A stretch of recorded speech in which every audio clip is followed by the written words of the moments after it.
Praise the Lord. கர்த்தரால் ஆசீர்வதிக்கப்பட்ட நீங்கள் பேறு பெற்றவர்கள். நீங்கள் வாழ்வாங்கு வாழ்வீர்கள். இயேசுவின் நாமத்தினால். ஹalleluya. ஆமென். லைஃப் டிராவல் ஜேஜே என்ற நிகழ்ச்சிக்கு மீண்டுமாய் உங்களை இயேசுவின் நாமத்தினாலே நாங்கள் வரவேற்கிறோம், வாழ்த்துகிறோம். நிச்சயமாக உங்களுக்கு இது பிரயோஜனமாக இருக்கும் என்று நம்புகிறோம். ஏன்னா இது எங்களுடைய லைஃப் ஜேர்னி, தேவன் எங்களோடு கூட இருந்து செய்த காரியங்கள்.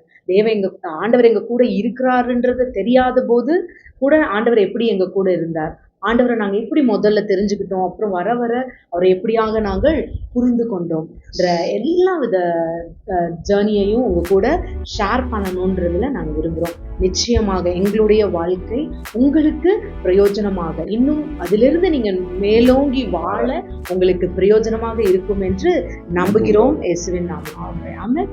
கிரியேட்டிவ் மிராக்கிள் நடப்பதாக தகப்பனே அப்பா, ஒரு டிஃபெக்டும் இல்லாம கர்த்தாவே அந்த மகளுக்கு மீண்டுமாய் ஒரு குழந்தை பிறப்பதாக இயேசுவின் நாமத்தினாலே கர்த்தாவே அப்பா, அந்த காயத்ரியும் கணவரையும் உங்க கரத்துல ஒப்பு கொடுக்கிறோம்ப்பா தகப்பனே. இனி ஒரு குறைவும் இன்றி ஒரு சுதந்திரமான ஒரு ஃபுல் ஃபிளெஜ்டுல அப்பா ஒரு ப்ரெஷியஸ் பேபி அவர்களுக்கு அப்பா உண்டாவதாக இயேசுவின் நாமத்தினாலே அப்பா. அவர்களை போல அப்பா காத்து கொண்டிருக்கிற அப்பா தங்கள் குழந்தைகளை இழந்து மீண்டும் அப்பா இனி எனக்கு குழந்தை பிறக்காதுன்னு சொல்லிட்டாங்கன்னு டாக்டர்ஸ் ரிப்போர்ட்ஸை நம்பி இருக்கிற எல்லாத்தையும் அப்பா இந்த நேரத்துல அந்த டாக்டர்ஸ் ரிப்போர்ட்ஸ் எல்லாம் நான் கேன்சல் பண்றேன் இயேசுவின் நாமத்தினாலே.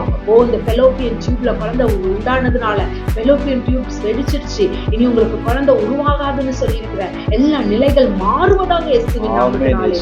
ஃபெலோப்பியன் டியூப்ஸ் உருவாவதாக அப்பா. let there be a new fallopian tubes in the name of Jesus. தகப்பனே இந்த சிஸ்டரிக் ஓவரிஸ் கருமுட்டையே உருவாக்க முடியாத இருக்கிற அந்த நீர் குமிழிகள் பெண்களுடைய எல்லா கர்ப்பத்திலிருந்து அந்த ஓவரிஸ்ல இருந்து வெளியேற்றப்படுவதாக இயேசுவின் நாமத்தினாலே. ஒரு சுத்திகரிப்பு உண்டாவதாக இயேசுவின் நாமத்தினாலே. thank you father அப்பா. உங்க வழிந்தோடிய ரத்தத்தின் அப்பா அந்த வல்லமை ஒரு சுகம் தகப்பனே உண்டாவதாக இயேசுவின் நாமத்தினாலே. உங்களுக்கு கர்ப்பப்பையே இல்ல, இனி உங்களால பிள்ளையை பெற்றுக்கொள்ள முடியாதுன்னு சொல்லிட்டு இருக்கிற அப்பா கர்ப்பப்பை இல்லாதவர்களுக்குள்ளே கர்ப்பப்பைகள் உருவாவதாக இயேசுவின் நாமத்தினாலே. உம்மால் கூடாத காரியம் ஒன்றுமில்லை தகப்பனே. கேளுங்கள் அப்பொழுது பெற்றுக்கொள்வீர்கள் என்று சொல்லியிருக்கீங்களே டாடி. அப்படியாக தகப்பனே கர்ப்பப்பைகள் உருவாவதாக இயேசுவின் நாமத்தினாலே. துக்கித்திருக்கிற குடும்பங்கள் சந்தோஷம் அடைவார்களாக. ஒரு பூர்த்தி காலம் இதுவே என்பதை அப்பா தகப்பனே அவர்களுக்கு நாங்க டிக்ளேர் பண்றோம் தகப்பனே. நன்றி செலுத்துறோம்ப்பா, நன்றி செலுத்துறோம். உம்மால் கூடாதது ஒன்றுமில்லை தகப்பனே. நீர் கர்ப்பத்தை உண்டு பண்ணுகிறவர், சிருஷ்டிகர்த்தர், நீ சிருஷ்டிகர்த்தாவே. அதற்காக உமக்கு நன்றி செலுத்துறோம். எல்லா துதி கன மகிமை உமக்கே செலுத்துகிறோம்.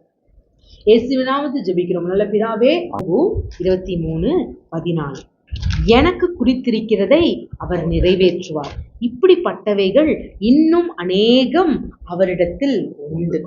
இப்ப இந்த வசனம் எனக்கு தெரியுது, எனக்கு அப்ப வசனம் தெரியும். சோ அநேகர் என்ன பண்ண வந்தாங்க, கவலைப்படாதீங்க சந்தோஷமா இருங்க அப்படின்னு சொல்ல வந்தாங்க. ஆனா நான் அவங்க வரதுக்கு முன்னாடியே என்ன ஆண்டவர் ரெடி பண்ணியிருந்தாரு.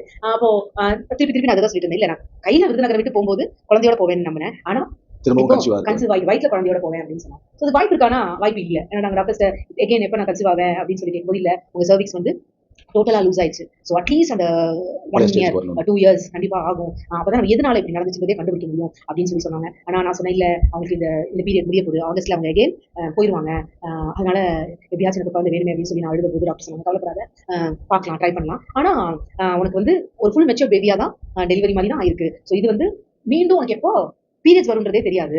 ஸோ சில பேருக்கு 3 மாசத்துல வந்திருக்கு, 6 மாசத்துல வரும், சில பேருக்கு 1 year கழிச்சு தான் வரும். ஸோ இதை நம்ம போஸ்ட் பண்ணவே முடியாது. ஸோ எப்போ உங்களுக்கு ஃபர்ஸ்ட் பீரியட் வருதோ அதை விட்டுட்டு செகண்ட் பீரியட் வரும்போது நீங்க வாங்க அப்படின்னு சொல்லி அனுப்பிச்சிட்டாங்க. ஆனா அது எப்போ நடக்கும்னு தெரியாதுன்ட்டாங்க. சரி, நானும் ரொம்ப தைரியமாக நாங்கள் வீட்டுக்கு வந்தேன். ஆனா இதுல ஒரு சூழ்நிலை இருந்துச்சு பாருங்க.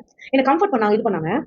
ஆனா என் கணவர் பார்த்தீங்கன்னா விட கவலைப்படாத, ஒன்றும் இல்லை அப்படின்னு சொல்லி அவங்க மூவ் ஆன் ஆயிட்டாங்க. ஆனா நான் என்ன ஃபீல் பண்ணேன் அப்படின்னா, இவங்க நம்மள கம்ஃபர்ட் பண்ணணும், கட்டி பிடிக்கணும், இல்ல அப்படி சொல்லி நம்மளுக்கு இது பண்ணணும்னு சொல்லி நான் ரொம்ப நினைச்சேன். ஆனா இவங்க பாத்தீங்கன்னா அப்படி ஒரு சிச்சுவேஷன்லயும் அவர் வரவே இல்லை. அவங்க உங்களை பாத்துக்கலாம் அப்படின்னு சொல்லிட்டு என்ன வேணும் அப்படின்னு சொல்லி அந்த மாதிரியே போயிட்டு இருந்தாங்க. ஏன் நீங்க அந்த மாதிரி பண்ணீங்க சொல்ல முடியுமா? அது எல்லா இடத்துலயும் எல்லாமே அந்த மாதிரி சொல்லக்கூடாது. ஏன்னா வரவங்க அத்தனை பேரும் கவலைப்படாத அப்படின்னு கவலைப்படாதுன்னு சொல்லக்கூட நீ ஆரம்பிச்சிருக்கீங்க. அப்படி இருக்கவங்க அது இன்னும் மனசுக்குள்ள துக்கம் பாரமா ஏறிட்டே இருக்கும்.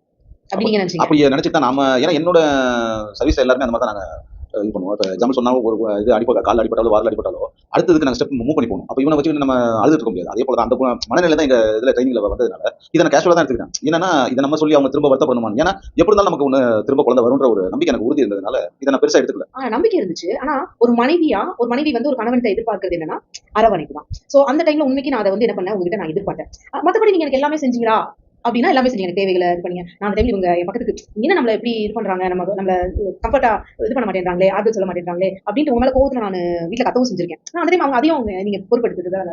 ஆனா ஒரு கணவன் மனைவியா என்ன வேணும் அப்படின்றத பார்த்துட்டு உங்களுக்கு என்ன சொல்றேன்னா, as you want to comfort. அந்த டைம்ல ஒரு மனைவிக்கு என்ன மாதிரி இருக்கக்கூடாது ஏன்னு கேட்டாச்சுன்னா உங்களோட எண்ணங்கள் எப்படி இருக்குன்றதை தெரிஞ்சுக்கிட்டு உங்களுக்கு ஆறுதல் சொல்றது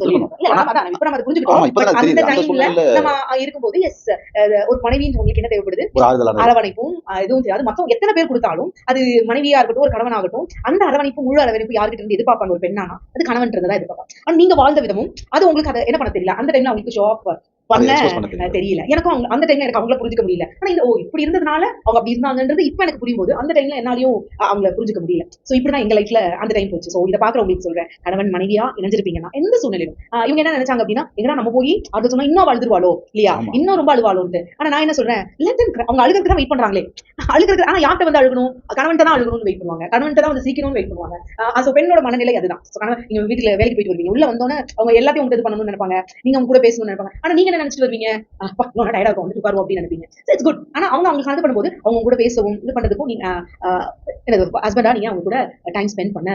இந்த நாட்கள்ல நாங்க அதை கத்துக்கணும். நிறைய நேரம் பேசுவதற்கும் சண்டை போட்டுப்போமா போட்டுக்குவோம். சண்டை அதெல்லாம் இந்த சாட்சியில எங்களுக்கு மதுள் கிடைக்கும். சோ அது எல்லாமே இருக்கும். லைஃப் டிராவல்ன்றது லைக் தட். சோ ஒருத்தர் துக்கமா போகும்போது ஒருத்தருக்கு ஒருத்தர் என்ன பண்ணுங்க, அரவணைத்துக் கொள்ளுங்கள். பெண்களா இருக்கிறவங்க உங்களை பார்த்து சொல்றேன், எந்த சிச்சுவேஷன்லயும் உங்க கணவரை நீங்க குறைச்சு மதிப்பிட்டுறாதீங்க. சோ நான் பாருங்க, ஆமா அவருக்கு அன்பே இல்லை மேல, நான் எதிர்பார்த்த விதத்துல எனக்கு அது கிடைக்காததுனால அவருக்கு என் மேல அன்பே இல்லை அப்படின்ற ஒரு சிச்சுவேஷன் மனநிலை இருந்துச்சு. ஆனா அவருடைய அன்பு வேற விதத்துல காமிச்சிட்டு இருந்தாரு. என்னுடைய தேவைகள் என்ன இருந்தாலும் நான் கோவம், ஏன்னா அந்த கோவமா நான் அதை ரொம்ப இதா காமிக்கும் போது கூட அவங்க அதை எனக்கு திருப்பி அதை இது பண்ணவே இல்லை. சோ இப்படிதான். சோ அவங்கள நம்ம புரிஞ்சுக்கணும், நம்மள அவங்க நிச்சயமா புரிஞ்சுப்பாங்க. சோ இதை பார்த்துட்டு உங்க வாழ்க்கையில ஒரு மாற்றம் உண்டாவதாக, ஒரு கணவன் மனைவிக்குள்ள ஒரு இணைப்பு உண்டாவதாக, ஒரு பிணைப்பு, அன்பின் பிணைப்பு உண்டாவதாக. சோ நீங்க தான் ஒரே மாம்சமாக இணைக்கப்பட்டிருக்கீங்க. நீங்க 2 பேரும் தான். சோ இது முதல் கணவன் மனைவியும் தாய் தகப்பட்டு பிரிந்து ஒரே மாம்சமாய் இருப்பார்கள். சோ ஒரே மாம்சம். சோ சில நேரம் இப்ப வேற ஜர்னி. ஆனா அன்னைக்கு இந்த ஜர்னில நாங்க எங்க லைஃப்ல இருந்த காரியம் உங்க கூட நாங்க பகிர்ந்துட்டோம். பேசினது எல்லாமே வந்து எங்க இதுல நடந்தது. நாங்க எங்க மனசாட்சிக்கு எப்படி நடந்தோன்றதை உங்களுக்கு வெளிப்படையா நாங்க சொல்லிட்டு இருக்கோம். ஆனா உங்க குடும்பத்துல அந்த மாதிரி நடக்கக்கூடாது. நீங்க வந்து இப்ப மனைவி சொன்ன மாதிரி அவங்களுக்கு ஒருத்தருக்கு ஒருத்தர் ஆறுதல், நம்ம என்ன வேணா நினைக்கலாம், ஆண்கள் எப்படி வேணா நினைக்கலாம், இல்ல பெண்கள் எப்படி வேணா நினைக்கலாம். ஆனா 2 பேரும் ஒண்ணா இணைஞ்சு நீங்க பேசக்கூடாது. அது ஒருத்தருக்கு ஒருத்தர் ஒரு ஆறுதலான வார்த்தையா இருக்கும். அதே போல நீங்க இருப்பீங்கன்னு நான் நம்புறேன், விசுவாசிக்கிறேன். Amen amen amen. So it is a real life. சொல்ல போனா ரியல் லைஃப்னு சொல்லும்போது எங்களுக்கு 1 இயர் லைஃப் இருந்துச்சு, அது லெட்டர் லைஃப். அந்த 1 இயர் லெட்டர் லைஃப்பை பார்த்து சில டைம் நான் எப்படி இவர் எப்படின்றது இல்லை, இப்படிப்பட்டவர் அப்படிப்பட்டவர் இருந்துச்சு. ஆனா ரியாலிட்டி லைஃப் வேற மாதிரி இருந்துச்சு. லெட்டர்ல இருக்கிறதுக்கு வித்தியாசமே இருக்குல்ல, இல்ல இருக்குது அப்படின்னு சொல்லிட்டு நிறைய டைம் இது பண்ணியிருப்போம். ஸோ அதை இன்னொரு நாள் பேசுவோம். இந்த letter life versus real life. So அதை இன்னொரு நாள் பேசலாம். சரி, இப்படியாக 2006 January 31 we lost our baby. நாங்க அப்படியே போயிட்டு இருக்கிற டைம்ல பை காட்ஸ் கிரேஸ் டாக்டர் சொன்ன மாதிரி ஃபர்ஸ்ட் பீரியட் எனக்கு ஏப்ரல்ல பீரியட்ஸ் ஆகுது. அகெயின் செகண்ட் பீரியட் மேல ஆகுது. ஸோ டாக்டர்கிட்ட போனோம். அவங்க வந்து அந்த என்ன சொல்றது, கருமுட்டை அந்த வெடிக்கிற அந்த ஸ்டேஜ் பார்த்து சொன்னாங்க. ஸோ அந்த டைம்ல அகெயின் நான் கன்சீவ் ஆகிறேன். ஆயிடுச்சு ஜூன் 13 கன்சீவ் ஆகிட்டோன்னு எனக்கு தெரியாது. பட் ஆயிட்டு இருக்கும்போது ஜூன் எங்கள் கல்யாணம் நாள் தாண்டி ஒரு 1 வீக் இருக்கும். திடீர்னு ஒரு மாதிரி இட்ஸ் நாட் லைக் பீரியட். அப்போ நீங்கள் எங்கே வெளியூருக்கு போயிட்டீங்க, நீங்கள் இல்லை 2 நாள் ஏதோ வெளியில் போயிட்டீங்க. நான் தனியாக வீட்டில் இருக்கேன். பார்த்தா ஒரு ப்ரௌனிஷ் பிளாக்ல ஒரு டிஸ்சார்ஜ் வருது. நான் கொஞ்சம் பயந்துட்டேன். ஆனால் எங்கள் வீட்டில் பார்த்தீங்கன்னா ஒரு நீட் ஹால், அது அந்த ஹால் ஒரு ஹால், ஒரு கிச்சன், ஒரு பெட்ரூம் நீட்டமாக தான் இருக்கும். நாங்கள் அந்த ஹாலில் தான் அந்த ஜீசஸோட ஃபோட்டோ வச்சிருக்கோம். நான் வந்து எப்படி சொல்லுவேன், நான் பேசிட்டு கடவுள்கிட்ட பேசணுன்றதை எனக்கு யார் சொல்லி கொடுத்தாங்கன்னு தெரியாது. நான் பேசிட்டே இருப்பேன். ஸோ இந்த மாதிரி இது பண்ணிட்டு இருக்கு. இவங்க சொல்லி பெட்ரெஸ்ல இருக்கணும்னா ஒரு வேலை பண்ணாத, நானே வந்து பண்ணிக்கிறேன் அப்படின்றதுலாம் நான் பெட்ரெஸ்ல தான் இருக்கேன். அப்படி போயிட்டு இருக்கும் திடீர்னு பியானோன்னு நான் அந்த படத்தை இது பண்ணி நான் நடந்துகிட்டே இருக்கேன், வைத்தியம் போல. ஆனால் உடனே ஒன்று சொன்னேன், எசப்பா நீங்கள் நல்லவர், நீங்க நல்லவர், நீங்க லைஃப்ல இது அனுமதிக்க மாட்டீங்க டாடி, எதுனாலும் நல்லது தான் செய்வீங்க, யூ சோ குட் இப்படியே சொல்லிட்டு இது பண்ணேன். டாக்டர் ஃபோன் பண்றேன், இல்லமா 35 days தான் ஆயிடுச்சு, ஒரு 5 days போட்டோம் பார்க்கலாம், இல்லைன்னா மேபி பீரியட்ஸ் ஆயிருக்கலாம்ப்பா அப்படின்னாங்க. சரின்னு பார்த்தோம், ஒரு 40 days ஆகுது. அப்போ டெஸ்ட் பண்ணும்போது பாசிட்டிவ் வருது. ஸோ பாசிட்டிவ்னு சொன்னா டாக்டர் போனோம், இல்லை இதெல்லாம் நல்லா இருக்கு, ஒன்றும் பிரச்சனை இல்லை, பெட் ரெஸ்ட்ல மட்டும் இருங்கன்னு சொல்லி இதாகிறாங்க. ஜூன் அதாவது ஜூலை போகிறோம். ஜூலைக்கு நான் திருப்பி டாக்டர் போகும்போது கொடி வந்து இறங்கிருக்கு ஜூலை ஆகஸ்ட் 2 months அந்த டைம்ல போகும்போதே குடி இறங்கிருக்கு. சில டைம் கூட ஆகும், ஆட்டோமேட்டிக்கா மேல வந்துடும். பட் நீங்க படி ஏறதோ இது பண்ண வேணாம்னு சொல்லி சொன்னாங்க. ஸோ அதோட நாங்க சரி இதுக்கு மேல நம்ம ஏன்னா விருதுநகர் 3 ஆகஸ்ட் கிளம்புன்னு சொல்லுது. மீண்டும் நம்ம கிளம்பி என் தாய் தகப்பனர்களுக்கு வெள்ளக்கோயிலுக்கு நான் டிராவல் ஆகி வரேன். ஸோ அங்கிருந்து ஒரு ஜர்னி ஸ்டார்ட் ஆச்சு. அங்க எனக்கு யாருமே தெரியாது, டாக்டர் எங்க பாக்குறது எப்படின்னு தெரியாது. ஆனா நல்ல ஒரு டாக்டர் எங்க கண்ணில் காமிச்சாரு. அப்ப என்னோட இதெல்லாம் சொன்னபோது ஒன்றும் பிரச்சனை இல்லைமா, 3rd month க்ரோத் பார்த்துட்டு 4th monthல நம்ம ஸ்டிச் போட்டுக்கலாம் அப்படின்னு சொல்லி சொன்னாங்க. சேஃப்டிக்காக. ஆனால் 5 சென்டிமீட்டரோ 6 சென்டிமீட்டரோ இருந்துச்சு சர்வீஸ். இருந்தாலும் அவங்க ஸ்டிச் பண்ணாங்க. பெட் ரெஸ்ட் தான், டோட்டலாக பெட் ரெஸ்ட் தான். ஆனால் அதனால எப்படி சொல்றது, பெட்லேயே தான் இருந்தோம். நிறைய அப்போ வந்து ஒரு இது ஆர்டர் மேல பக்தி வந்துச்சோ இல்லையோ, ஆனா வந்து எப்படி பைபிள் எடுத்து படிக்கணும், அவர் வந்து நமக்கு என்ன பண்ணிடுவார் அப்படின்ட்டு பைபிள் எடுத்து வச்சுட்டு நான் படிச்சுட்டு இருப்பேன். ஆனா இப்போ என்ன படிச்சீங்கன்னு கேட்டீங்கன்னா எனக்கு என்ன படிச்சீங்கன்னு தெரியாது. ஆனா ஏதோ ஒரு இதுல இது பண்ணிட்டு இருப்பேன், ட்ரா பண்ணிட்டு இருப்பேன். ஆனா ஒண்ணு நம்பிக்கை இருந்துச்சு, நிச்சயம் கர்த்தர் செய்வார், கர்ப்பத்தின் கனி கர்த்தரால் வரும் சுகந்தம். ஸோ மீண்டும் எங்களுக்கு ஒரு கர்ப்பத்தின் கனியை தந்தார்.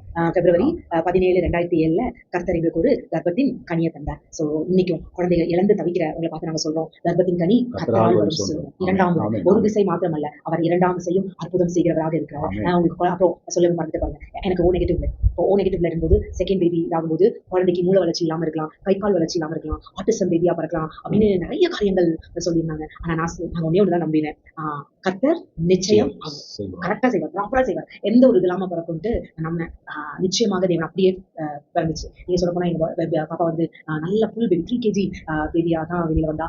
வெளியில வந்து எல்லாரும் ஆச்சரியப்பட்டாங்க. ஏன்னா ஐ ஓப்பன் எல்லாத்தையும் இப்படி பார்த்தா, எனக்கு கண் முடிச்சு பார்க்கும்போது அவ கை இப்படி வச்சுட்டு இப்படி என்ன பார்த்தா. அப்பெல்லாம் நம்ம போட்டோலாம் எடுக்கல. ஆனா அந்த நாட்கள் இன்னும் 17 வருடங்கள் ஆயிருந்தாலும் அது அப்படியே என்ன சொல்றது சொல்லுவாங்க, எப்பவுமே இளமையா, எப்பவுமே அது நினைவுகள்ல பசுமையா இருக்கிற மாதிரி இருக்கு. சோ அது எப்படி இருந்துச்சுன்னா எனக்கு அந்த குழந்தைய பார்க்கும்போது எஸ் ஆண்டவர் திரும்பவுமா எனக்கு நான் சந்தோஷப்படும்படிக்கு எனக்கு கொடுத்தாரு அப்படின்ற அவ்வளவு சந்தோஷம். எங்களுக்குள்ள அவ்வளவு மகிழ்ச்சி. அந்த மகிழ்ச்சிக்கு அளவே இல்லை. சொல்ல போனா இவங்க கூட இல்ல, மீண்டும் அவங்க வேற சர்வீஸ்க்கு போயிட்டாங்க. சர்வீஸ்க்கு போறாங்க. குழந்தைய பாக்குறீங்க எப்போ வந்தீங்க? after 3 months 3 மாசம் கழிச்சு வந்தீங்க. உங்களுக்கு எப்படி இருந்துச்சு பாப்பா பார்க்கும்போது? இல்ல நீங்க பாப்பா பிறந்துச்சுன்னு சொல்லி நீங்க அங்க கேள்விப்படும்போது நீங்க எப்படி ஃபீல் பண்ணீங்க?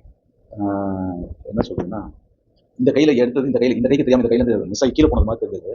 திரும்ப 2டையும் ஓப்பன் பண்ணி பார்க்கல, பார்த்தா இந்த கையில இருந்த பொருள் இந்த கைக்கு வந்தா எப்படி இருக்கும், ஒரு மேஜிக் இருக்கும் இல்லையா? அப்படிப்பட்ட ஒரு சந்தோஷம் தான் அன்னைக்கு கேள்விப்பட்டவங்க. உங்க தம்பி எனக்கு ஃபோன் பண்ணி சொன்னோன்னே எனக்கு அந்த சந்தோஷம். ஆனாலும் இன்னும் ஒரு டவுட் என்ன வந்துச்சுன்னா, ஹாஸ்பிட்டல் இவங்க போயிருக்காங்க, என்ன ஏது டாக்டர் சொல்லி, ஏன்னா அதெல்லாம் மறைச்சிருவாங்கல்ல, நான் எதுவும் வருத்தப்படுவேன் சொல்ல மாட்டாங்களோ அப்படின்ட்டு இருந்தேன். ஏன்னா உனக்கு ஏதாவது ஆயிருக்குமோ என்னவோ, இல்ல பாப்பாக்கு ஏதாவது ஆயிருக்குமோ. அப்பதான் சொன்னா, உங்க தம்பி சொன்னாப்ல, இல்லம்மா இந்த மாதிரி எல்லாம் நல்ல விதமாக தான் நடக்குது, நீங்க எதுவும் நினைக்க வேண்டாம், வந்து நீங்க பார்க்கக்கூடாது, நான் என்ன சொன்னா அது உண்மையா இருக்கும் அப்படின்னு சொன்னாங்க. அதை வந்து பார்த்தோன்னா தான் எனக்கு உண்மை தெரியும்.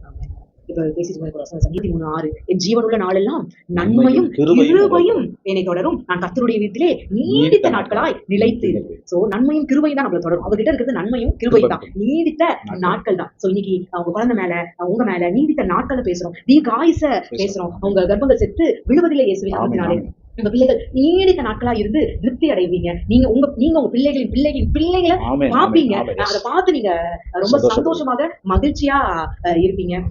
நிறைய சிச்சுவேஷன்ஸ் குழந்தை ஒவ்வொரு நாளும், ஏன்னா நமக்கு ஒரு போய் ஒண்ணு வந்ததுனால நான் பயந்துட்டே இருந்தேன். அது உண்மை, அது பயம் எனக்குள்ள இருந்துச்சானா நிச்சயம் இருந்துச்சு. ஒவ்வொரு ஐயோப்பா இன்னைக்கு 2nd வீக் முடிஞ்சிச்சு, 5th வீக் ஆயிடுச்சு, 8th வீக் ஆயிடுச்சு, இப்படி ஒவ்வொரு நாளும் கொஞ்சம் ஏன்னா பெட்லேயே ரெஸ்ட், வேற எந்த ஒரு இதுல ஆனால. ஆனாலும் தேவன் நன்மையாக செஞ்சார். நம்ம பயத்தை எல்லாம் எடுத்து போட்டு அதை சந்தோஷமான நாளாக அதை மாற்றினார். ஏன்னா இவங்களும் கூட இல்ல, எங்க அம்மா, நானு, என் தம்பி, அப்பாவும் வேற இடத்துல தான் இருந்தாங்க. இந்த நேரத்துல நான் என் தம்பியை நான் பிளஸ் பண்றேன். ஏன்னா நிச்சயமாக ஒரு சகோதரன் வந்து தமிழ்ல கூட ஒரு பழமொழி இருக்கு, தம்பியுடையான் படிக்கு அஞ்சான்ற மாதிரி. என் தம்பி அந்த நேரத்துல எனக்கு ஒரு தகப்பனை போலதான் செயல்பட்டான். சோ எல்லா விஷயத்தையும் எங்க அப்பா எதெல்லாம் செய்யணுமோ அதெல்லாம் எனக்கு என் தம்பி தான் செஞ்சான். ஸோ பேபி ஷவர் ஆகட்டும், குழந்தை பிறக்கிற ஹாஸ்பிட்டல்ல கிட்டத்தட்ட நான் ஹாஸ்பிட்டல்ல 15 days இருந்தேன். எனக்கு சிசேரியன் பிளஸ் அப்பெண்டிக்ஸ் சர்ஜரி எல்லாமே பண்ணியிருந்தாங்க. அது ஒரு கிராம ஹாஸ்பிட்டல்னால என்ன வச்சுட்டாங்கன்ற மாதிரி 12 days சம்திங் நான் ஹாஸ்பிட்டல்ல இருந்தேன். அந்த டைம்ல கூடயே இருந்து எனக்கான தேவைகளை என் தம்பி தான் சந்திச்சாங்க. இப்படி பல விஷயங்கள் என் தம்பி என் கூட இருந்தான். ஸோ நான் இந்த நேரத்தில் என் தம்பியை ஜெரால்டு நான் பிளஸ் பண்றேன். நிச்சயமா வாழ்க்கையில பெரிய அற்புதங்களை தேவன் நிச்சயம் செய்வார். ஆமென். ஸோ இப்படி எங்க டிராவல் போயிட்டே இருக்கு. குழந்தை கையில வருது. பாருங்க, பிறப்பு அவருடைய கரத்தின் சிறப்பு இல்லையா? குழந்தை உருவாவதும் வசனம் இப்படி சொல்லுது, கர்ப்பத்துல குழந்தை உருவாவதை நீ அறியாய். அதே பிரசங்கி 11:5 இப்படியா சொல்லுது, ஆவியின் வழி இன்னதென்றும் கர்ப்பவதியின் வயிற்றில் எலும்புகள் உருவாகும் விதம் இன்னதென்றும் நீ அறியாதிருக்கிறது போலவே எல்லாவற்றையும் செய்கிற தேவனுடைய செயல்களையும் நீ அறியாய். கர்ப்பத்துல எப்படி குழந்தை வருதுன்றது நமக்கு தெரியாது இல்லையா? அந்த குழந்தைக்குள்ள எப்படி ஹார்ட் வருது, ஃபர்ஸ்ட் பாருங்க, உள்ள இருக்கிற ஹார்ட் தான் இல்லையா? ஹார்ட் இதே துடிப்பு தான். நீங்க ஸ்கேன் பண்ணும்போது குழந்தை நல்லா இருக்கா, நீங்க ஃபர்ஸ்ட் உங்க வயிற்றுக்குள்ள குழந்தை உருவாக்கிட்டு எதை வச்சு தான் காமிக்கிறாங்க, ஹார்ட் பீட் நல்லா இருக்கு அப்படின்னு சொல்றாங்க. ஸோ குழந்தை குழந்தை உருவாகுறதே அந்த இதய துடிப்புல தான். ஸோ அந்த அப்புறமா அதோட கைகள், எலும்புகள், கண்ணு, இது எல்லாமே உருவாகுது. ஸோ பாருங்க, அதை நம்ம அறியறது இல்லை. நமக்கு தெரிஞ்ச வயிறு மாசம் மாசம் பெருசாயிட்டு இருக்கு. ஆனா அதுக்குள்ள இல்ல கால் உருவாகணும், கை உருவாகணும் அப்படி நம்ம நிர்ணயித்து வச்சிருக்கிறார். கண்டிப்பா. ஆமே ஆமே. இந்த நேரத்துல அதெல்லாம் எந்த ஒரு டிஃபெக்டும் இல்லாம இயேசுவின் நாமத்தினாலே இப்ப கன்சீவா இருக்கிற உங்களை பார்த்து பேசுறேன், எந்த ஒரு டிஃபெக்டும் இல்லாம அது ஏற்ற நேரத்துல ஏற்ற வேலையில அந்த குழந்தைக்கு என்னென்ன உறுப்புகள் உண்டாகணுமோ அதெல்லாம் உருவாவதாக இயேசுவின் நாமத்தினாலே. இன்னைக்கு சொன்னாங்க doctors, O negative blood, so உங்களுக்கு ஆட்டிசம் டைப் ஆகலாம், ஏதாச்சும் குறைகள்ல குழந்தை பிறக்கலாம் அப்படின்ட்டு. ஆனா தேவனோ அற்புதம் செய்கிறவர், பராக்கிரமசாலி, எந்த ஒரு டிஃபெக்டும் இல்லாம நார்மலான ஒரு பேபியை எங்களுக்கு கொடுத்தாங்க. ஸோ நிச்சயம் உங்களுக்கும் கொடுப்பாரு இயேசுவின் நாமத்தினால. ஸோ சுகப்பிரசவத்தில் கத்தர் எரியாத போது சில காரியங்கள் நடக்கலாம். நான் இன்னைக்கு உங்களை பார்த்து சொல்றேன், சுகப்பிரசவத்துல பெயினே இல்லாம நீங்க ஒரு கெய்னை, ஒரு குழந்தைய பெற்றுக்கொள்வீர்கள் இயேசுவின் நாமத்தினால. டாக்டர் என்னதான் சொன்னாலும் நமக்கு ஒரு பெரிய டாக்டர் மேல இருக்காரு, அவர் நம்ம கூட தான் வசிட்டு இருக்காரு. அதனால உங்களுக்கு சிசரிங்ல தான் குழந்தை பிறக்கும்னு சொல்லி டாக்டர் சொல்லியிருந்தாலும் அதை இந்த நேரத்துல நாங்க குடும்பமா ஒரு ஆவிக்குரிய மனநிலையில இருந்து உங்களுக்கு நாங்க சொல்றோம், நார்மல் டெலிவரியா தான் பிறக்கும். இது இயேசுவின் நாமத்தினால ஒரு கட்டளையாவும் நாங்க சொல்றோம். ஏன்னா அவர் பிள்ளையா இருக்கிறது, ஏன்னா ஒரு புத்திர சுவீகாரமா இருக்கிற நாங்க ஒரு கட்டளையாவே சொல்லிக்கிறோம். எந்த டாக்டர் பேச்சு நீங்க கேட்க வேண்டாம். ஏன்னா ஆண்டவர் சொல்றாரு, அந்த டாக்டர் பேச்சு மட்டும் கேளுங்க. அவரு சொல்றாரு, உன்னை நான் அபரிவிதமாய் ஆசீர்வதிப்பேன், சந்தோஷத்தால் மூழ்கடிப்பேன் தான் சொல்லியிருக்காரு. அந்த சந்தோஷம் உங்களுக்கு நிலையாய் நிற்பதாக இயேசுவின் நாமத்தினால. நிச்சயம் உங்களுக்கு கர்ப்பத்தின் கனி பிறக்கும் இயேசுவின் நாமத்தினாலே. உங்களை வசனத்தால தேற்றுன்றதுக்காக சில வசனங்களும் என்ன பண்றோம், we share with you. சங்கீதம் 128:6, நீ உன் பிள்ளைகளின் பிள்ளைகளையும் இஸ்ரவேலுக்கு உண்டாகும் சமாதானத்தையும் காண்பான். சோ நீங்க உங்க பிள்ளைகளை மாத்திரமல்ல, பிள்ளைகளின் சமாதானத்தையும் நீங்க பாப்பீங்க. சோ நாங்க எங்களுடைய பிள்ளைய கண்ணால பார்த்தோம். சரி, நீங்க வந்து அங்க இருந்து கேட்கும்போது ரிசீவ் பண்ணீங்க. ஆஃப்டர் 3 months தான் நீங்க வரோம் வந்து நீங்க பாக்குறீங்க. அப்போ உங்க மனநிலை எப்படி இருந்துச்சு? அதுதான் சொல்றேன்ல, அது வந்து எப்படின்னா, நம்ம வந்தோடனே பார்த்தோடனே ஒரு சந்தோஷங்கிறது சொல்ல முடியாது. அந்த அளவுக்கு மனசு ரொம்ப பூரிப்பா இருந்துச்சு. அதுக்கு மேலே நம்ம வேலைக்கும் போகணுமா? ஏன்னா நம்ம வந்துட்டு இங்கே உள்ளூரில் நம்ம வேலைக்கு போனோம்னா காலையில் போயிட்டு சாயந்தரம் வந்துடலாம். அப்போது ஒரு இது என்ன இருக்கும், காலையில் பார்த்துட்டோம் குழந்தைய, சாயந்தரம் வந்து பார்ப்போன்றது. இப்போ எனக்கெல்லாம் அப்படி போனோம் அப்படின்னாச்சுன்னா, அது யாருமே இல்லாத இடத்துல தான் அந்த இடத்துல போஸ்டிங் வந்தது. அப்போ அப்படி இருக்கக்குள்ளார நம்ம திரும்ப போகணுமா அப்படிங்கிற ஒரு மனநிலையும் வந்தது. ஏன்னா நம்ம பார்க்கக்கூடாத ஒரு பொக்கிஷத்தை பார்த்த மாதிரி இல்லையா, அந்த மாதிரி ஒரு சந்தோஷத்தில் தான் இருக்கும். அந்த சந்தோஷத்தில் என்ன பண்ணிட்டாருங்க, ஆர்மி வேலையை இது பண்ணிட்டு வந்துட்டாங்க. அது எனக்கும் தெரியாது. திடீர்னு கிளம்பி நான் இங்கே வந்துடுவேன் ஹோம் ஸ்டேஷன். திருப்பியுமாக இவங்க ரெஜிமெண்ட்டுக்கே திருப்பி வந்துடுறேன். ஏன் ரெஜிமெண்ட்டுக்கு இல்லை, நான் ஊட்டி போகிறேன். எதுக்கு வரீங்கன்னா, இல்லை நான் வேலையை எழுதிட்டேன், கொடுத்துட்டேன், ரிசைன் பண்ணிட்டேன். எனக்கு தூக்கி வருது, இப்போ தான் குழந்தை கையில் வருது, எப்படி நம்ம வாழ்க்கையை நடத்த போகிறோம் அப்படின்னு சொல்லியிருக்கும்போது எங்கள் வீட்டில் சொன்னாங்க, கவலைப்படாத, நான் ஆட்டோ ஓட்டியாச்சு, உன்னை காப்பாற்றுவேன் அப்படின்ட்டு. ஸோ நிச்சயம் எங்களை தேவன் இவ்வளோ வருஷம் அவர் எங்களை நடத்திட்டு இருக்கிறார். ஸோ அவங்களுக்கு அந்த குழந்தைய பார்த்த உடனே அங்கே இருக்கிறதுக்கு அவங்க விரும்பலை. It is a precious baby இல்லையா? ஸோ இந்த நாளில் உங்களுக்கும் உங்கள் சந்தோஷம் அப்படி ரெட்டிப்பாங்க, 1000 மடங்கு. அது அந்த குழந்தைய பார்க்கும்போது நமக்கு ரெட்டிப்பாங்க. இதெல்லாம் யோசிக்கும் தான் நினைக்கிறேன். சில டைம் குழந்தையெல்லாம் பிறந்தோடனே தூக்கி அங்கே போட்டுடுறாங்க, இங்கே போட்டுடுறாங்க, இந்த குழந்தை ஏன் பிறந்துச்சுன்னு இருக்கிறாங்க. ஆனால் குழந்தை இல்லாதவங்களுக்கு, லேட்டாக இது பண்ணுறவங்களுக்கு தான் அந்த வழி தெரியும். ஸோ ஆனால் ஒன்று உங்கள் குழந்தை ப்ரெஷியஸ். ஸோ உங்கள் குழந்தைய அவ்வளோ ப்ரெஷியஸாக நீங்கள் பார்த்துக்கோங்க. நல்லபடியாக என் மகள் வளர ஆரம்பிக்கிறா, வெள்ளைக்கோயிலில் பிறக்கிறாங்க. எங்கள் அம்மா அடிக்கடி எங்கள் அம்மா பாட்டு பாடுற பாட்டு எங்கள் அம்மாவுக்கு ரொம்ப பிடிச்ச பாட்டு என்னன்னா, நன்றியால் துதி பாடு, உன் உள்ளத்தால் என்றும் பாடு அப்படின்னு சொல்லி பாப்பாவை ஆட்டும்போது பாடிட்டே இருப்பாங்க. அப்புறம் ஆவியானவரே, அன்பின் ஆவியானவரே, இந்த நேரம் பேத்தி மேஜே பொண்ணோட பேர் சொல்லி ஜெரோனி மேலே இறங்கி வாருமே அப்படின்னு சொல்லி பாடுவாங்க. உண்மைக்கு அவன் மேலே ஆவியானவர் இறங்கி இருந்தாருன்னா நிச்சயமாக இறங்கி இருந்தார். அவர் தான் வழி நடத்தினார். ரொம்ப என்னென்ன ஆட்டிசம் பேபி அப்படி இருக்கும் இப்படி இருக்கும்னு சொன்னாங்களோ, அதுக்கு ஆப்போசிட்டில் இருந்தா, துருத்துருன்னு இருந்தா, அவ்வளோ தெளிவாக பேசினா. ஒரு 1.5 இயர்ஸ்க்கு வந்து யாருமே அவ்வளோ 1.5 இயர்ஸ் பேபின்னு சொல்ல முடியாது. அந்த அளவுக்கு தேவன் தெளிவான வார்த்தைகளை கொண்டவளை பேச வச்சாரு. இப்படி போயிட்டு இருக்கு. நாங்கள் ட்ரிச்சிக்கு எகெயின் இவங்க எல்லாம் ஷிஃப்ட் ஆகி வேலையெல்லாம் முடிஞ்சு 2007 பாப்பா பிறக்கிறேன். 2008 ஜூனில் நாங்கள் இங்கே ட்ரிச்சிக்கு எங்களுடைய வாழ்க்கை மீண்டுமாய் ஆரம்பிக்க வரோம். அப்படியே ஒரு வீட்டில் இருக்கும்போது நாங்கள் பாப்பா கூட்டிகிட்டு எக்ஸிபிஷன் போகிறோம். செப்டம்பர் மாதம்னு நினைக்கிறேன். ஐ திங்க் செப்டம்பர் அக்டோபர் அப்படி போயிட்டு இருக்கும்போது பார்த்தீங்கன்னா அந்த ஒரு ராட்டினம் மாதிரி ஒரு ஜீப்பில் நான் இறக்கி விட்டுட்டு அவள் ஓடி போய் அதுக்கு ஒரு குட்டி ஆக்சிடென்ட் மாதிரி ஆயிடுச்சு. அந்த ஜீப் அவளோட மண்டையில் ஹிட் ஆகி அப்படியே தூக்கி கொண்டு போய் ஒரு இடத்துல போட்டுருச்சு. நாங்கள் பயந்து பதறி அடைச்சிட்டு நில்லுன்னு சொல்கிறக்குள்ள அவள் பேச்சு கேட்காம அங்கே போவோம். அந்த வண்டிக்கும் அவங்க என்ன பண்ணலன்னா சேஃப் கார்டு வைக்கல. இங்கேருந்து இறங்கி அங்கே ஓடிட்டா கண் இமைக்கிறதுக்குள்ளே எல்லாம் நடந்து முடிஞ்சிருச்சு. ஆனால் கர்த்தரோ நன்மையுள்ளவர். ஏன்னா அந்த ஜீப்பு சுற்றிட்டு இருந்த வேகத்தில் அவளை தூக்கி அடித்து அவள் போய் இருந்த இடம் என்னன்னா ஒரு மணலுக்கு பக்கத்தில் கல் குவியல், பெரிய பாறாங்கல் அஸ்திவாரத்துக்கு போடுறதுக்காக. ஸோ அவள் உளுந்துருக்கிறது எப்படின்னா யாரோ தூக்கி கொண்டு போய் அவளை அங்கே உட்கார வச்சிருந்த மாதிரி இது பண்ணி அவள் உட்கார்ந்துருந்தா.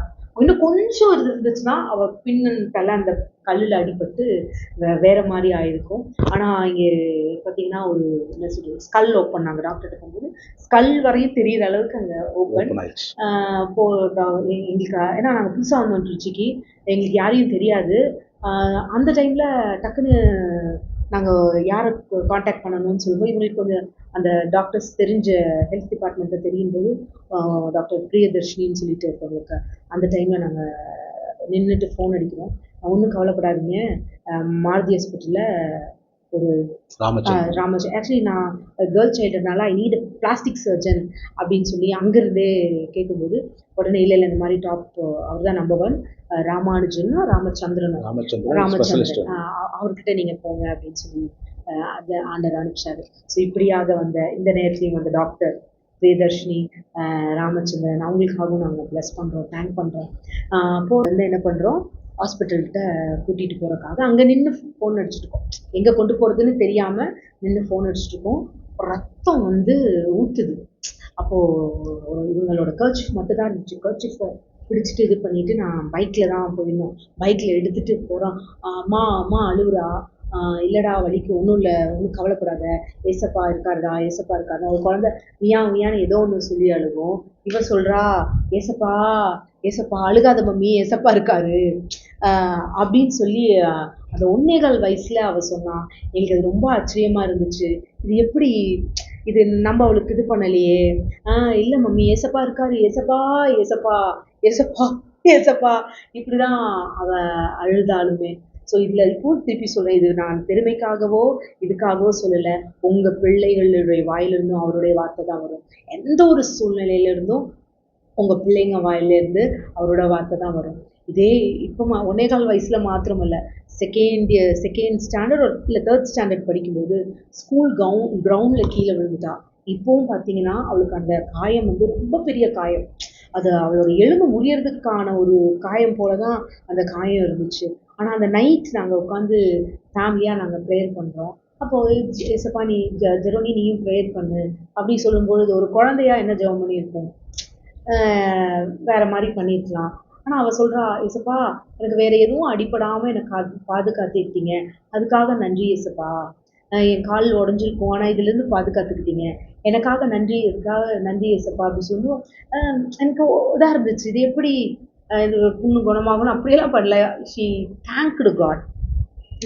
ஸோ நம்ம குழந்தைங்களுக்கு அந்த நன்றிகள், அந்த ஆண்டவர் நமக்கு எந்த தீங்கும் செய்ய மாட்டாரு அப்படின்ற அந்த உணர்வு நம்ம கொடுத்துட்டா போதும். Is a lovable God. அவர் நம்மளை எந்த விதத்துலையும் அவர் தீங்கு செய்கிற தேவனே இல்லைன்னு மட்டும் நீங்கள் சொல்லிக் கொடுங்க. இதுக்காக ஜம்பன் அதுக்காக அப்படி பண்ண அதெல்லாம் சொல்லாதீங்க. ஒன்று சொல்லிக் கொடுங்க, ஈஸ் லவ்வபிள் டேடி. அவர் உங்களை நேசிக்கிறாரு, அவர் உங்களை நடத்துகிறாருன்றதை மட்டும் சொல்லிக் கொடுங்க. உங்கள் பிள்ளைங்க இப்படியாய் மாறி இருப்பார்கள் இயேசுவின் நாமத்தினாலே. எனக்கு அவர் ஜெபம் பண்ணும்போது இப்படி தான் எனக்கு தோணுச்சு. சங்கீதம் 23:4 சொல்கிறபடி, நான் மரண இருளின் பள்ளத்தாக்கில் நடந்தாலும் பொல்லாப்புக்கு பயப்படேன், தேவரீர் என்னோட கூட இருக்கிறீர், உமது கோலும் உமது கைத்தடியும் என்னை தேற்றும். ஸோ ஒன்று தான், உங்கள் பிள்ளைகளை நீங்கள் ஆண்டவர்கிட்ட கொடுத்துருங்க. ஆண்டவருக்கு தான் உங்களுக்கு கிஃப்டை கொடுக்குறாரு, ஆண்டவர்கிட்ட தான் நீங்கள் அனுப்புறீங்க. நீங்கள் வெளியில் இப்போ நீங்கள் ஸ்கூலுக்கே அனுப்புறீங்க, ஸ்கூல் கேட்டு வரையும் தான் நீங்கள் போக முடியும். அதுக்கப்புறம் உங்கள் பிள்ளை கூட நீங்கள் போக முடியுமா? நிச்சயம் போக முடியாது. ஆனால் அவர் போவார். அப்போ வசனம் சொல்லுது, கோலும் கைத்தடியும் உங்கள் பிள்ளைகளை தேற்றும். ஆமென். அவங்களுக்கு அங்கிருந்து என்ன ப்ரொடெக்ஷன் வேணுமோ அவரு தருவாரு. சில நேரங்கள் இப்படி நான் சொன்னேன் இல்லையா, இப்படி ஒரு என் பொண்ணுக்கு ஒரு ஆக்சிடென்ட் நடந்துச்சு. ஆனா இன்னைக்கு இதை பார்க்குறவங்ககிட்ட சொல்றேன், அப்படி ஒரு ஒரு துர்ச்சம்பவம் உங்க பிள்ளைகளுக்கு நடக்காது இயேசுவின் நாமத்தினாலே. ஏன்னா இன்னைக்கு அவருடைய கோலும் அவருடைய தடியும் உங்க பிள்ளைகளுக்கு காத்து கொண்டு இருக்குது. அவர்களுக்கு நியமிக்கப்பட்ட தூதர்கள் உங்க பிள்ளைகளை சுற்றி பாளையம் இறங்கி இருக்கிறார். ஸோ கவலைப்படாதீங்க. ஸோ எங்க கூட இருந்த தேவன் எங்களை ஒவ்வொரு நேரத்திலையும் எங்க கூடயே நடத்திட்டு இருந்தவர் உங்களையும் நடத்த நல்லவராய் இருக்கிறார். ஜெபம் பண்ணலாமா? நன்றி அப்பா, நன்றி செலுத்துறோம். தகப்பனே உமக்கு நன்றி, நீ கொடுத்த கர்ப்பத்தின் கனிக்காக நன்றி. அப்பா, இங்க இருக்கிற ஒவ்வொருவருக்கும் நீங்க ஏற்ற நேரத்துல கர்ப்பத்தின் கனிகளை தருவதற்காக உமக்கு நன்றி தகப்பனே.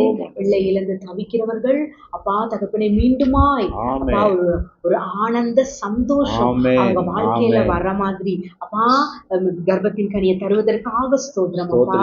உமக்கு நன்றி செலுத்துறோம். அது வயிற்றுக்குள்ள அது ஒரு மாதத்துல இருந்தாலும் சரி, 2 மாதத்துல இருந்தாலும் சரி, 2 வருடங்களுக்கு 15 வருடங்களுக்கு இருந்து குழந்தைகளை இழந்திருந்தாலும் அப்பா நீ மீண்டும் ஒரு கர்ப்பத்தின் கனியை பூரண சம்பூர்ணத்துடன் சமாதானத்துடன் அவங்க கர்ப்பத்துல விதைப்பதற்காக உமக்கு நன்றி செலுத்துறோம்ப்பா.